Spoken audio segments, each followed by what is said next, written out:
नमस्कार, मैं कृष्णकांत स्वागत करता हूं आप सभी को टारगेट विद नीतीश चैनल पे। आज हम जानेंगे कि आरसीईपी में भारत क्यों नहीं शामिल हुआ। क्या वजह थी कि आरसीईपी जो समझौता हुआ अभी हाल ही में 15 नवंबर को, जिसमें दुनिया के तमाम देश 16 देश जो थे, 10 आसियान देश थे और Cheen, Australia, New Zealand, South Korea, Japan, इन सब देश जो है एक मंच पे, एक साझा मंच पे सब आके हस्ताक्षर किए। और क्या वजह रह गया कि भारत भी आरसीईपी का सदस्य था, लेकिन हाल ही में जो अभी समझौता हुआ है उससे भारत जो है वो अलग हो गया है। क्यों नहीं शामिल हुआ है, इन सब के बारे में हम चर्चा करेंगे। सबसे पहले जान लेते हैं कि आरसीईपी में कौन कौन से देश हैं। आरसीईपी में आसियान कंट्री मतलब जो साउथ ईस्ट के 10 देश हैं, जिसमें से ब्रुनोई है, कंबोडिया है, इंडोनेशिया है, लाओस है, मलेशिया है, म्यांमार है, फिलीपींस है, सिंगापुर है, थाईलैंड है, वियतनाम है। ये सब देश जो है आसियान कंट्री कहलाते हैं। और आसियान कंट्री के साथ और जो देश जुड़ रहे हैं वो आपका ऑस्ट्रेलिया है, न्यूजीलैंड है, और ऊपर के जो देश हैं साउथ कोरिया है, जापान है और सबसे बड़ा चीन है। अब ये सब मिलके एक ऐसा मुक्त व्यापार बना रहे हैं कि फ्री ट्रेड करेंगे, एक दूसरे के सामान को मतलब बिना शुल्क और कर दिए हुए एक दूसरे के देश में ले जाकर मुक्त व्यापार करेंगे, और इससे वो एक व्यापार की नीति है। अब हम बात करते हैं कि भारत जो है क्यों आरसीईपी में शामिल नहीं हुआ है। तो देखिए, इसमें जो है भारत और आसियान देशों के द्वारा यह कहा गया है कि 15 देश जो थे शामिल हुए हैं और भारत जो है उसमें शामिल नहीं हुआ है।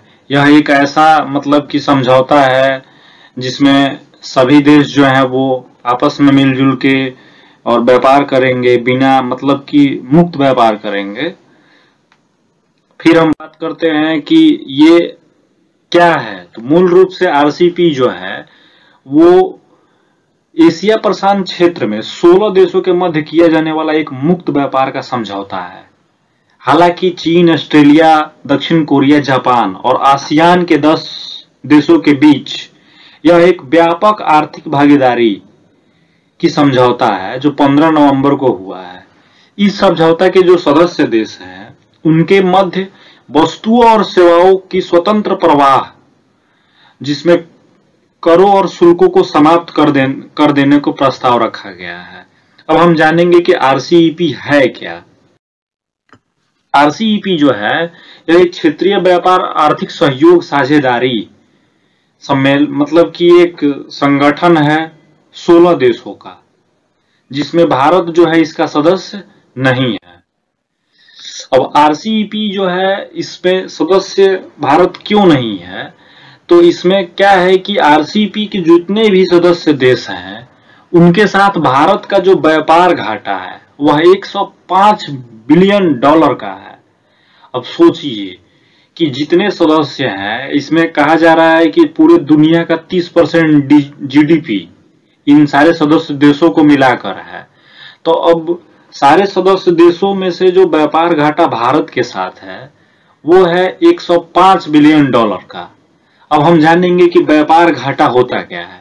देखिए, आयात और निर्यात होता है अंतर्राष्ट्रीय व्यापार।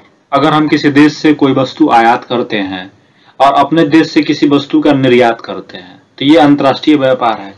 और होता क्या है व्यापार घाटा में कि हम किसी देश से जो वस्तु को है ज्यादा आयात करते हैं और उस आयात के तुलना में निर्यात हम कम करते हैं, तो हमारे यहाँ जो होगा वो व्यापार घाटा होगा। तो उस सारे देश जो हैं उनसे भारत का कुल जो अगर योग किया जा रहा है तो 105 बिलियन डॉलर का व्यापार घाटा भारत का साथ है, जिसमें अकेले चीन के साथ 54 बिलियन डॉलर का व्यापार घाटा है। तो सोचिए कि भारत को जो है इससे कितना नुकसान हो रहा है, क्योंकि इसमें क्या है कि मुक्त व्यापार है, कर और शुल्क देना नहीं है। इससे नुकसान क्या होगा कि ये सब जो देश हैं, Korea, Japan, China, Australia, New Zealand, ये सब जो देश हैं वो क्या करेंगे कि भारत में जो है सस्ते सस्ते सामान जो है लाकर भारतीय बाजार में अपना बिना शुल्क, बिना कर दिए हुए आकर, बिना कोई टैक्स दिए हुए अपने सामान को उतार देंगे। इसी कारण जो है भारत जो है उस पर साइन नहीं किया है और उनसे अलग हो गया है। हाल ही में अभी मोदी जी जो है आत्मनिर्भर भारत का एक अभियान चलाए हैं कि वोकल फॉर लोकल। ये सब जो सपना है ये कमजोर हो जाएगा अगर इसमें भारत सम्मिलित होता है। मेक इन इंडिया जो पहल है उसके लिए भी ये हानिकारक होगा। अब हम बात करेंगे कि भारत द्वारा आरसीईपी पर हस्ताक्षर नहीं करने के क्या कारण है। तो भारत जो है ये गैर साझेदार देशों द्वारा ये इस दुरुपयोग को रोकने के लिए, मतलब है क्या कि जितने भी साझेदार देश हैं आरसीईपी के, वो क्या करेंगे कि भारत का बाजार जो है बड़ा है, वो क्या करेंगे कि अपने सस्ते उत्पादों को बिना शुल्क बिना कर दिए हुए ही भारतीय बाजार में उतारेंगे। इससे क्या होगा कि भारत के जो छोटे लघु कृषि मतलब लघु कुटीर उद्योग जो है वो प्रभावित होंगे और जो है भारतीय सामान की जो कीमत है वो महंगी हो जाएगी। समझौते में जो अन्य प्रमुख जो है उसमें क्या है कि ई कॉमर्स और जो मतलब उसमें कहा गया है जो ई कॉमर्स और सुधारात्मक उपाय पर भी संतोषजनक समाधान नहीं खोजा गया है। भारत ने अन्य देशों के उत्पादों पर शुल्क कम करने तथा समाप्त करने पर भी चिंता व्यक्त की है।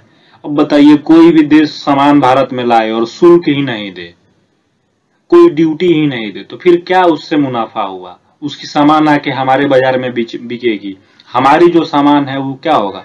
पिछड़ता जाएगा। इससे क्या होगा? देश में जो है वो अपनी तरफ मतलब कि आत्मनिर्भरता नहीं आएगी, हम दूसरे पर डिपेंडेंट ज्यादा हो जाएंगे। ठीक है, ये भी एक मतलब नकारात्मक प्रभाव है, इसलिए भारत जो है इसमें शामिल नहीं हो रहा है। और ये सबसे बड़ी बात है कि भारत जो है ये आरसीईपी 2014 से है, उसमें भी जो 2014 का आधार वर्ष लिया गया है, भारत उसके लिए भी तैयार नहीं था। तो इससे ज्यादा नुकसान भारत को इसलिए है क्योंकि ये सब सारे देश जो हैं वो भारतीय बाजार में अपने सस्ते सामान को लाके गिराएंगे और ज्यादा से ज्यादा सामान लाके पहुंचा देंगे और मतलब इससे क्या होगा कि भारतीय बाजार जो है वो किसी दूसरे देश पे डिपेंडेंट हो जाएगा। तो इसलिए भारत जो है आरसीईपी में शामिल नहीं हुआ है। आशा करते हैं कि ये बात आपको समझ में आई हो।